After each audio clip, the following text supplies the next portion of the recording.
오늘도 제가 빌레몬서를 여러분과 나누면서 지난번에는 빌레몬의 입장에서 8절부터 22절을 읽었잖아요. 오늘은 오네시모라고 하는 사람의 입장에서 이 이야기를 좀 읽어가려고 하는 거예요. 오네시모를 통해서는 하나님께서 이 땅을 사는 우리들에게 어떤 태도와 자세를 알려주고 싶으신가. 그래서 내가 이 땅을 살아갈 때 어떻게 살아가는 것이 예수 믿는 사람으로 의미 있게 내 시간들을 살아가는 것인가를 알려주시는지를 귀담아 듣고자 합니다. 여러분, 오네시모는 계속 우리가 이런 얘기 듣잖아요. 오네시모는 빌레몬의 종이었다 이렇게 말해요. 그 근거를 어디에서 찾냐면 여기서 찾아요. 여러분 16절 말씀 한번 보겠습니다. 16절 같이 읽을까요? 시작. 이후로는 종과 같이 대하지 아니하고 종 이상으로 곧 사랑받는 형제로 둘 자라. 내게 특별히 그러하거든 하물며 육신과 주 안에서 상간된 내게랴. 아멘. 오늘 저와 여러분이 좀 고민하려고 하는 건 뭐냐 하면, 오네시모가 왜 빌레몬에게 가야 하냐는 말이죠. 그리고 그는 왜 가려고 하는가라고 하는 거예요. 왜냐하면 종으로 있다가 도망친 사람이잖아요. 다시 그 자리로 돌아가면 어찌 될지도 모르냐면 죽을지도 몰라요. 그리고 고통 가운데로 들어갈지도 몰라요. 그러니까 마치 오네시모의 모습은 어떤 모습과도 같느냐 하면 자기 스스로 고난을 자처하는 사람 같아요. 이 오늘 본문에서는. 아마도 바울이 옆에서 그렇게 꼬드겼을지도 몰라요. 오네시모야, 다시 내 주인 빌레몬에게 가서 너희가 화해하고 빌레몬의 용서를 받고 나서야 네가 정말 내 동역자로 살아갈 수 있을 것이다 라고 하는 말을 했을지도 몰라요. 그러나 여러분, 아무리 자기의 지도자지만 굳이 그런 말까지 들을 필요가 뭐 있겠어요. 내 생명의 위협이 있을 수도 있는데요. 도망자로 도망 나왔던 오네시모는 예수님을 만난 다음에 어떤 사람이 됐냐 하면, 바울의 표현에 따르면 그는 내게도 아주 중요한 사람이고 다른 성도들에게도 사랑받는 사람이 됐대요. 여러분 본문의 말씀을 표시하시고 앞으로 조금만 더 오실 텐데요, 골로새서 4장 9절로 한번 와보시기 바랍니다.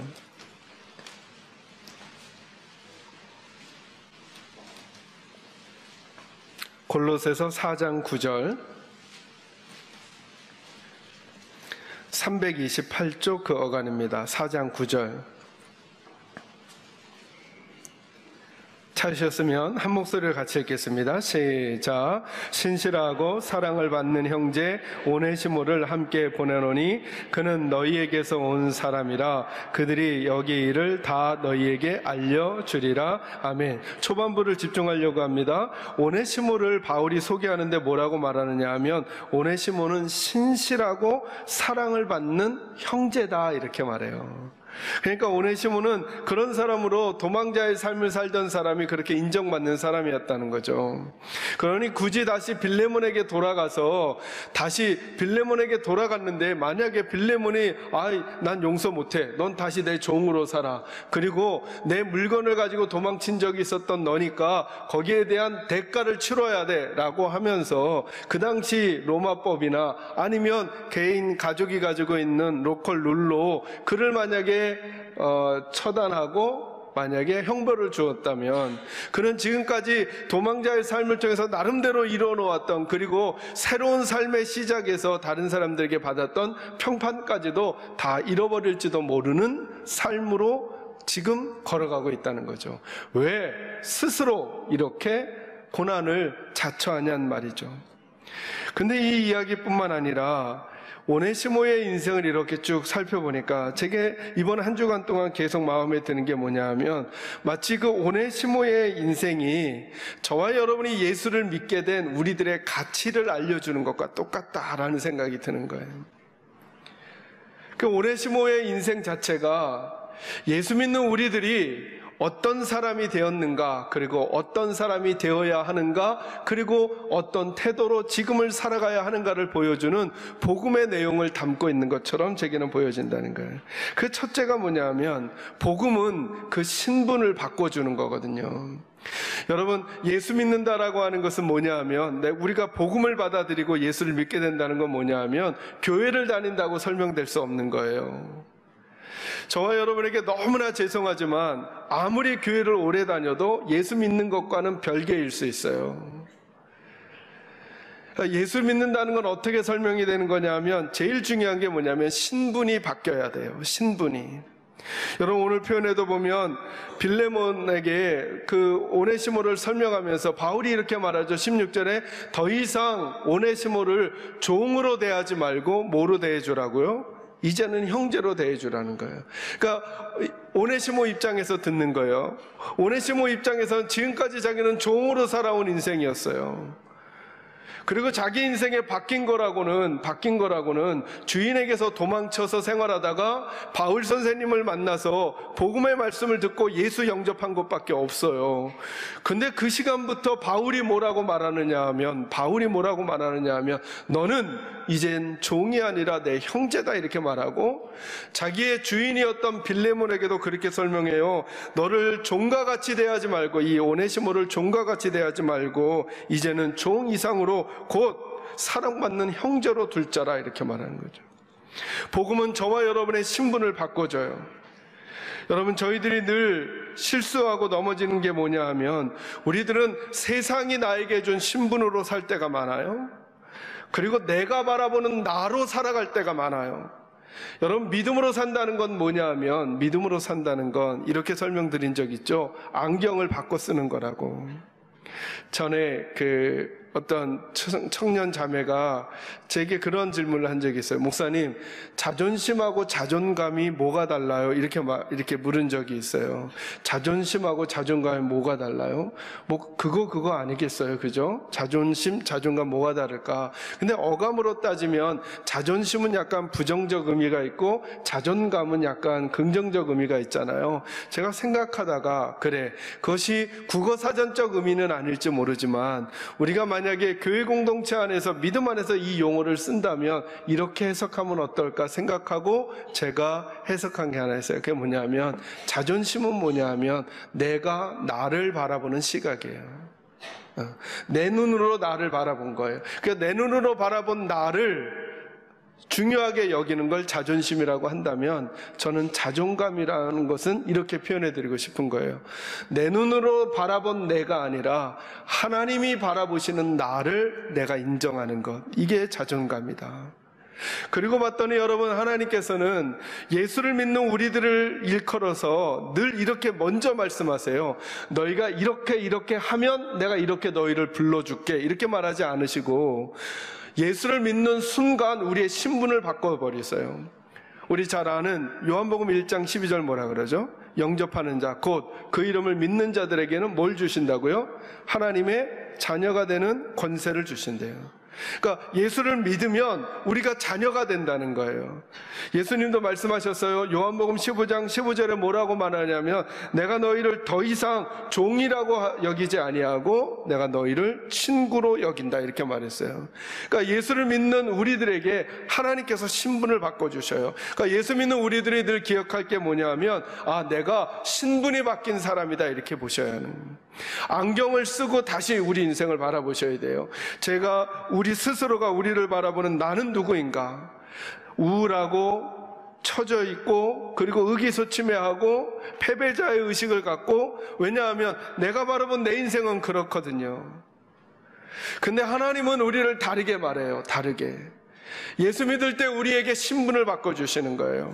여러분, 한 구절을 좀 더 찾아보겠습니다. 빌레몬서보다 더 뒤인데요, 베드로전서 2장 9절과 10절을 한번 찾아보겠습니다. 379쪽 그 어간입니다.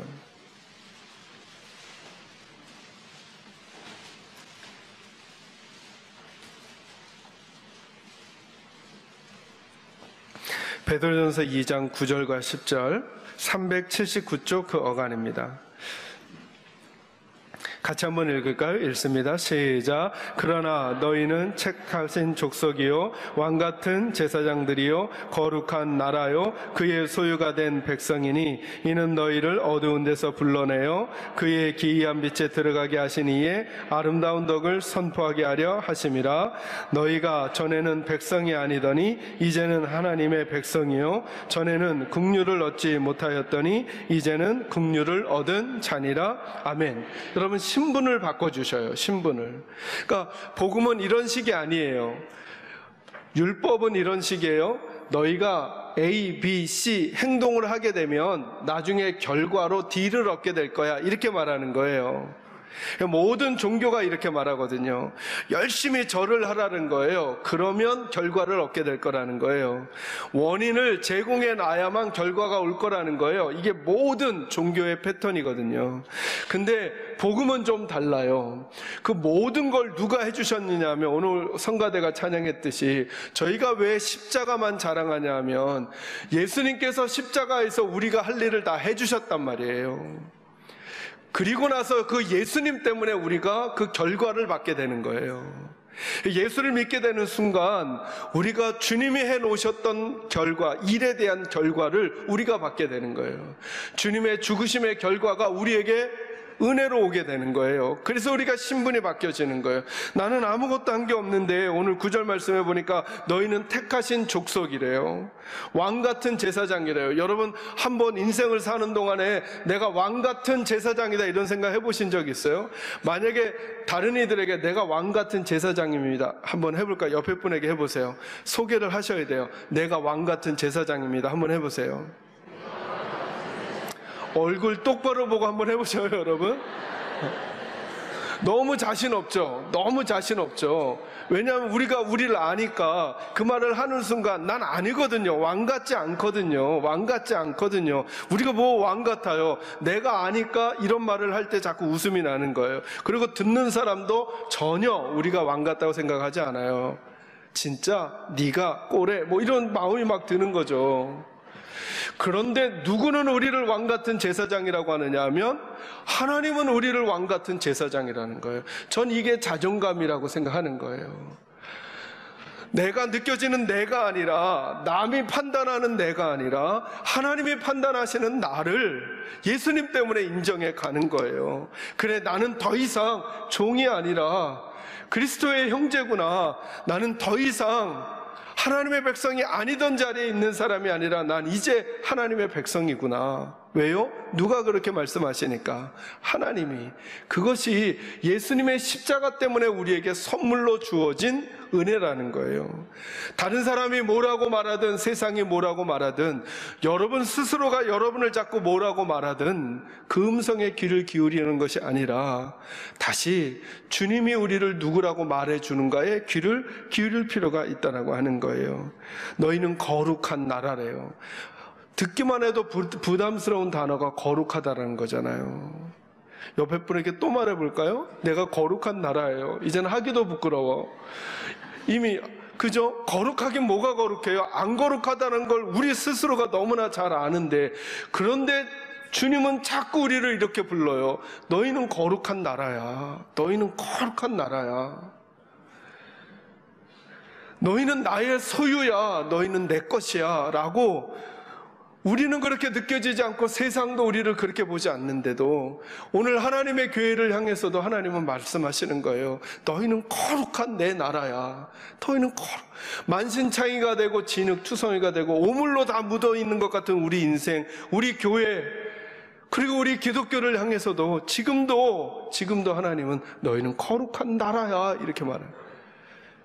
그렇다면 어디서부터 회복이 시작돼야 될까? 우리를 그렇게 인정하시는 주님의 말씀을 받아들이는 것부터 시작해야 돼요. 그래서 정말 믿음의 마음으로 다시 받아들이는 것. 그래, 나는 왕 같은 제사장이야. 우리 가정에서 왕 같은 제사장으로 살아가야 해. 나는 거룩한 나라야. 예수님 때문에 거룩한 나라가 됐어. 그래, 나는 거룩한 백성으로 살아야 돼. 나는 하나님의 소유가 된 사람이야 라는 마음을 먼저 진짜로 회복해 가야 한다는 거죠. 내가 행한 내 모습, 내가 살아온 내 인생 때문에 나의 이름을 정하지 말고 예수님 때문에, 복음 때문에 내 이름을 정하는 믿음의 선택이 있기를 주의 이름으로 축원합니다. 또 한 가지는 거꾸로 우리 옆에 있는 성도들을 그렇게 봐주자는 거예요.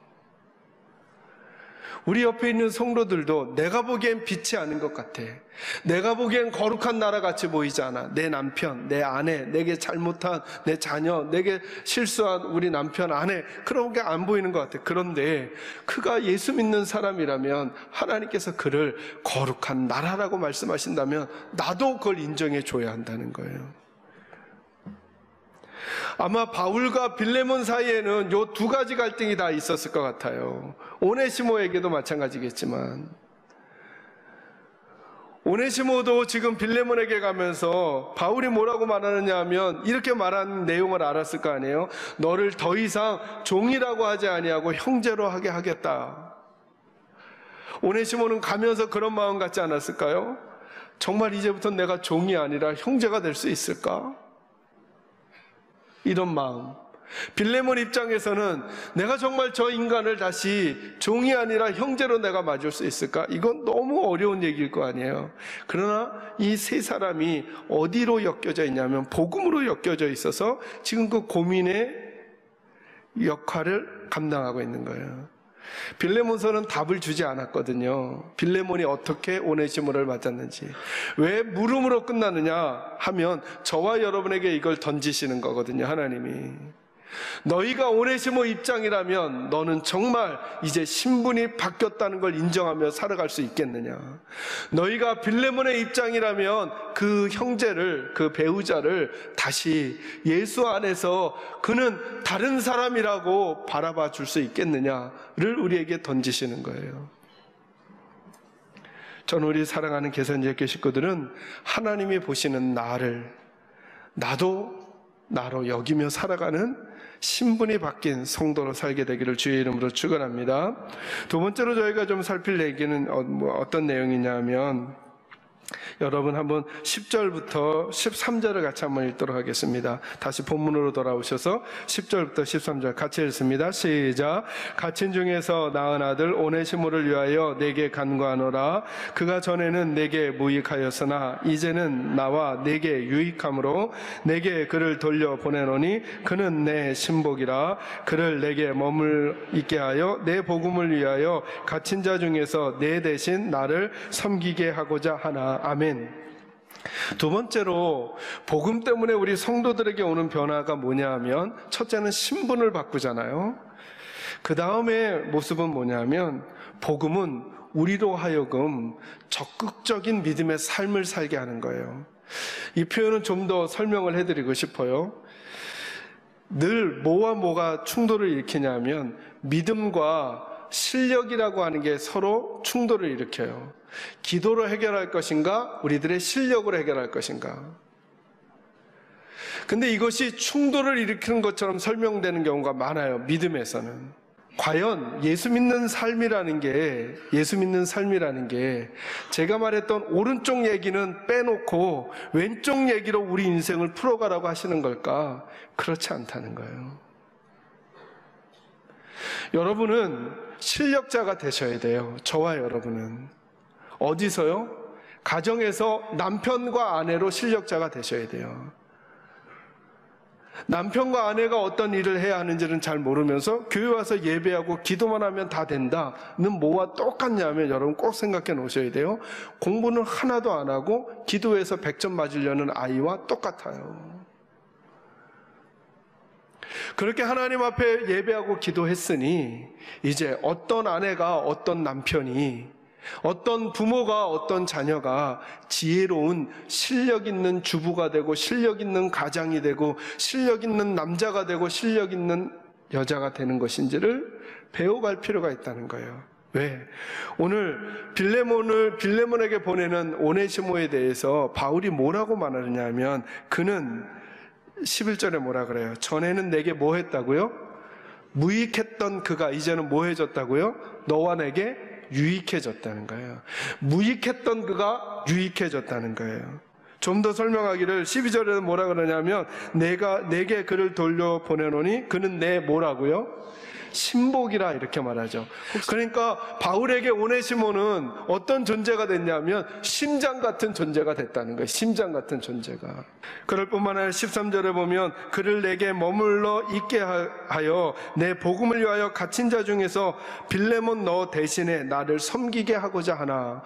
그러니까 바울의 마음에 오네시모를 동역자로 삼고 싶었다는 거예요. 그러니까 오네시모는 예수를 믿고 난 다음에 그가 바뀐 신분으로 그에 걸맞는 복음에 합당한 삶을 살아갔다는 거예요. 여러분, 빌립보서 1장 27절에서 그래서 바울이 말해요. 너희는 복음에 합당하게 생활하라. 다시 조금 더 설명하면, 오늘 우리가 함께 나눈 말씀과 설명하면 우리의 이름과 걸맞게 살아가라는 거예요. 그래서 믿음은 가지면 가질수록, 성경을 읽으면 읽을수록 이상한 사람이 되는 게 아니라, 세상에서 막 이렇게 물과 기름처럼 떠다니는 사람이 되는 게 아니라 세상 사람들이 자꾸 우리 때문에 놀라야 한다니까요. 아니, 어떻게 저 고난 속에서도 웃을 수 있지? 아니, 어떻게 저 실수와 실패 속에서도 다시 용기를 내지? 아니, 어떻게 저 분노함 속에서도 다시 웃음을 찾아내지? 라고 하는 믿음의 실력을 보여줘야 해요. 이게 열매 맺는 그리스도인의 삶이 되어야 한다는 것을 말씀해 주는 것이죠. 저는 저와 여러분에게 우리의 이름에 걸맞는 믿음의 삶이 있어지기를 주의 이름으로 축원합니다. 한 가지만 더 말씀드리고 말씀 마무리하겠습니다. 그런데 그렇게 열매를 맺고 있던 오네시모가 이제 빌레몬을 찾아가고 있는 거예요. 서두에 설명을 드렸듯이 잘못하면 죽을 수도 있어요. 그런데 그 길을 걸어가요. 잘못하면 이제 가까스로 새로운 신분을 얻고, 그리고 열매 맺는 영향력 있는 사람이 되어가는 이 삶의 과정이 하루아침에 다 무너져 버릴 수도 있는 그 길을 선택하고 있는 거예요. 제게는 어떻게 정의가 됐냐 하면 이렇게 정의가 됐어요. 오네시모가 굳이 하지 않아도 될 일을 하는 건 아닌가, 굳이 가지 않아도 되는 길을 가는 것은 아닌가, 왜 그 스스로 이 어려운 길을 선택하며 갈까, 이런 마음이 드는 거예요. 그렇게 생각을 하니까 굳이 가지 않아도 될 길을 가셨던 분이 생각나는 거예요. 굳이 하지 않으셔도 될 일을 하셨던 분이 생각나는 거예요. 그러니까 그분이 누구냐면 예수님인데, 마치 오네시모와 예수님의 모습이 오버랩이 되는 거예요. 그리고 그 오네시모와 같은 우리들에게도 정말 저와 여러분이 살아가는 삶의 자리에서, 그것이 우리 개인 생활이든 가정 생활이든 부부관계이든 공동체 안에서 부서와 기관을 섬기든 교회 생활을 하든 간에, 그곳에서 하나님 나라 천국의 기쁨을 맛보려면 이 길을 선택하는 사람들이 생겨나야 한다는 거예요. 굳이 가지 않아도 될 길을 스스로 낮아지고, 굳이 하지 않아도 될 일을 스스로 참아주고, 스스로 희생해주는 사람들이 있어질 때 그 가정이 살아나고, 그 부부관계가 살아나고, 그 교회가 살아날 수 있다라고 하는 것입니다. 오네시모의 모습을 통해 하나님은 이 빌레몬서를 매듭짓지 않고 우리에게 오픈된 책으로 주시거든요. 그래, 이제 너희는 어떻게 할래? 너희들도 굳이 가지 않아도 될 길이 있을 수 있는데 그 길을 한번 가주진 않을래? 맞아, 네가 더 정당해. 그 사람보다 네가 더 정당해. 그래도 네가 조금 참아주진 않을래? 네가 더 오라. 그러나 네가 입을 닫고 그를 좀 품어주진 않을래? 네가 더 맞아. 그러나 네가 조금 더 수고해주고 애써주진 않을래? 그래서 예수님 때문에 우리가 살았듯이 이제 우리들 때문에 우리 가정이 살고, 우리들 때문에 우리 배우자가 살고, 우리 때문에 우리 교회가 더 행복해질 수 있는 길을 선택하지 않을래? 라고 오픈된 마무리를 통해 저에게도 여러분에게도 하나님이 권하시는 게 아닌가. 오늘 이 말씀을 들으면서 저와 여러분의 마음속에 이 마음이 있었으면 좋겠습니다. 내가 굳이 가지 않아도 되지만, 내가 굳이 선택하지 않아도 되지만, 내가 굳이 그렇게 하지 않아도 되지만 예수님 때문에 내가 이 일을 선택해 주어야 하는 건 아닐까라고 하는 물음이 여러분 안에 생긴다면 그 일을 선택할 수 있는 용기가, 그래서 우리 모두가 예수님이 그려지는, 오네시모와 예수님이 오버랩 됐듯이 우리들과 예수님이 오버랩 되는 그런 인생을 한번 우리의 수준에 맞게 살아가는 일들이 저와 여러분에게 있기를 주님의 이름으로 축원합니다.